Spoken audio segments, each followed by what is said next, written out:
Yun, magandang araw mga padi. Ito mga padi, meron lang akong sa inyo, meron lang akong i-share, no. May experience lang tayo ngayon mga padi. Baka ma-experience nyo din. So i-share namin sa inyo mga padi. So ngayon kasi mga padi, meron dumating o may binalik sa atin na pyesa, no, na in-order sa atin ng isang customer natin na taga Batangas. Umorder siya ng map sensor sa ating mga padi kasi upon diagnosing daw doon sa kanilang lugar, nakita daw na may problema yung kanyang map sensor, and so ni-refer naman dito sa atin na dito daw kumuha ng map sensor. So yun, nung nakausap natin si boss, binigyan natin ng map sensor, binentahan natin si boss ng map sensor, and nung na-receive niya yung map sensor niya, nung kinabit nila sa unit, pag gamit daw ni bossing dun sa kanyang sasakyan, pag nakakabit yung map sensor na galing sa atin, actually, nag-improve naman daw yung sasakyan niya kasi ang history ng sasakyan niya mga padi, ang issue ay namumugak-mugak yung andar nung makina niya. Pasensya na yung boss, yung mga padi, namamalat pa tayo kaya hindi tayo makapag-vlog, no. So ito, pinilit ko lang ngayon kahit medyo masakit pa, ilalamunan natin.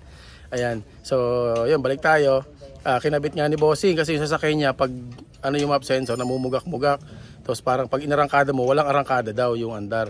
And sabi nga dun sa kanila nung nag-check is map sensor daw ang problema mga padi.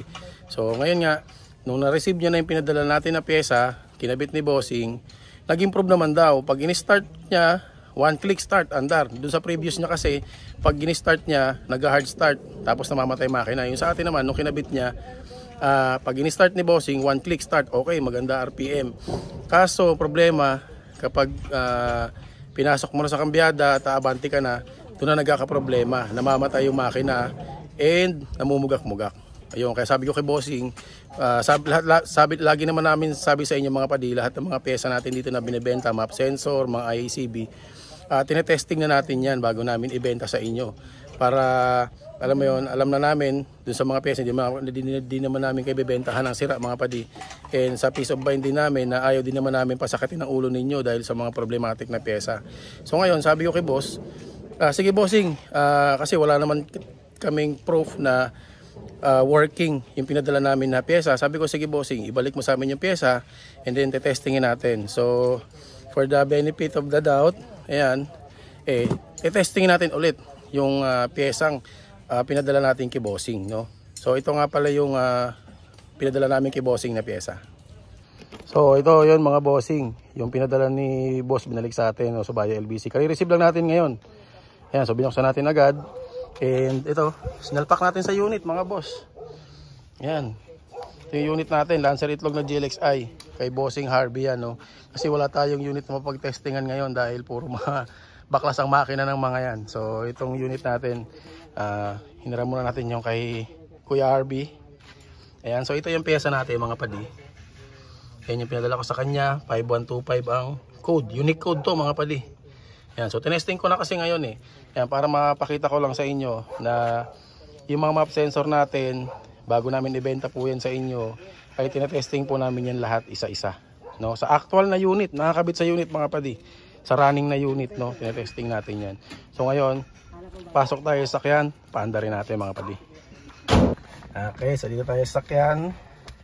High-tech kasi itong sasakyan ni Kuya Arbs naka post start to mga padi, no? Post start. Ayan, susi niya, yan. So, paandar natin. Okay. So, start tayo. Ayan, ano muna natin, ignition. Okay, start tayo mga padi. Nawala check engine nawala check engine, start tayo. Okay. Pumasok RPM, okay ang cold start niya, gumana mga padi. No? Yan, steering assist mga padi, gumagana. Yan, gumagana. So, basta gumana yung steering assist natin at yung idle up natin sa aircon, gumana. Ibig sabihin yan, isang indication yan na working yung ating map sensor mga padi. Pag hindi gumana yung steering assist at ang ating cold start at ang ating idle up kapag nag-aircon, doon na kayo magduda sa map sensor mga padi. Okay? So ngayon, yung problema ni bossing, balik tayo sa problema ni bossing. Nung kinabit na yung map sensor natin na pinadala sa kanya is namumugak daw yung andar, no? One click Pero namumugak daw yung andar pag ni-revolusyon. So i-revolusyon natin mga kapatid. Yan, ganda ng andar, pinong-pino. O, di ba? Walang putol mga kapatid, walang pugak. So sabi pa ni Bossing, kapag nakakabit na yung map sensor natin at i-abante niya na yung sasakyan, doon na namamatay. Parang namumugak kasi namamatay. So testingin natin mga kapatid. Abante tayo ngayon. Ayan, ayan.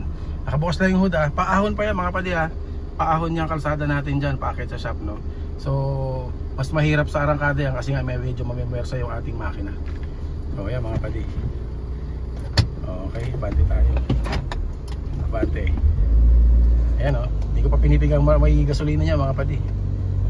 Ayan. O, diba? So wala tayong issue ng pugak, walang issue ng pino yung ating idle.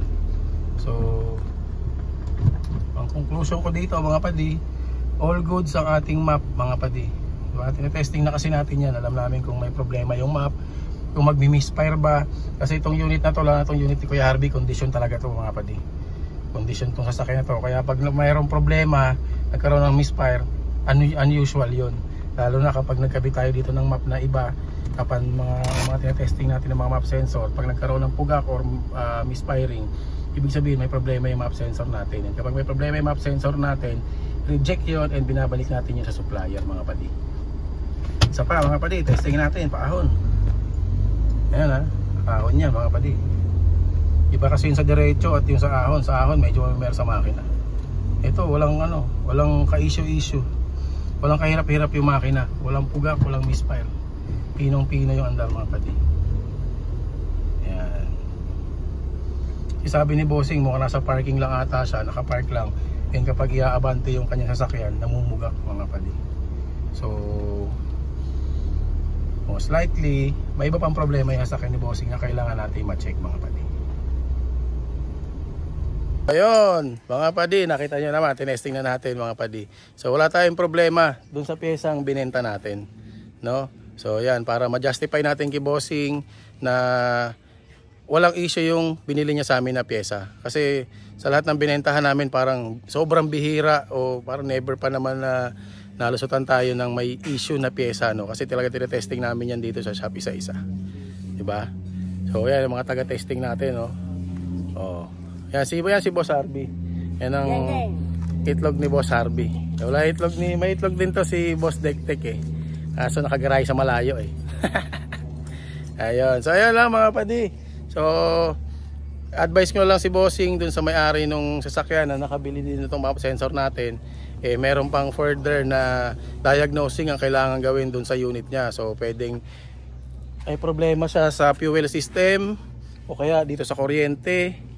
No, pwede rin fuel injector, and worst case pwede rin dun sa kanyang ECU. Worst case na yun, ECU mga padi. So yung mga misfiring kasi, yung mga pugak-pugak na gano'n mga padi, paulit-ulit namin sinasabi sa inyo na mahirap pong i-diagnose yan pag mga ganyang problema. No, marami tayong kailangan checkin, kailangan isa-isa mo lahat yan checkin. So step by step mga padi. So yun, so hopefully mayroon kayo natutunan ng konti dito sa ating short vlog mga padi. Alright, so yun lang mga padi. Thank you.